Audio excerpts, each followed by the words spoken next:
if we look to the answer as to why for so many years we achieved so much, prospered as no other people on earth, it was because here in this land we unleashed the energy and individual genius of man to a greater extent than has ever been done before. Freedom and the dignity of the individual have been more available and assured here than in any other place on earth. The price for this freedom at times has been high, but we have never been unwilling to pay that price. Those who say that we're in a time when there are no heroes, they just don't know where to look. The sloping hills of Arlington National Cemetery, with its row upon row of simple white markers bearing crosses or stars of David, they add up to only a tiny fraction of the price that has been paid for our freedom. Each one of those markers is a monument to the kind of hero I spoke of earlier.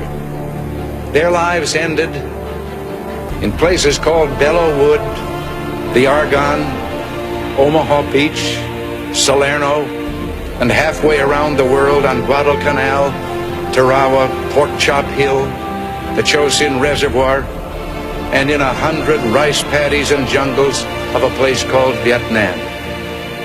Under one such marker lies a young man, Martin Treptow, who left his job in a small-town barber shop in 1917 to go to France with the famed Rainbow Division. There on the Western Front, he was killed trying to carry a message between battalions under heavy artillery fire. We're told that on his body was found a diary.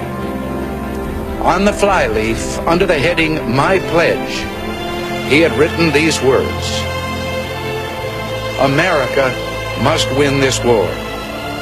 Therefore I will work, I will save, I will sacrifice, I will endure. I will fight cheerfully and do my utmost as if the issue of the whole struggle depended on me alone." We must realize that no arsenal or no weapon in the arsenals of the world is so formidable as the will and moral courage of free men and women. It is a weapon our adversaries in today's world do not have. It is a weapon that we as Americans do have. Let that be understood by those who practice terrorism and prey upon their neighbors. As for the enemies of freedom, those who are potential adversaries, they will be reminded that peace is the highest aspiration of the American people. We will negotiate for it, sacrifice for it. We will not surrender for it now or ever. We are Americans.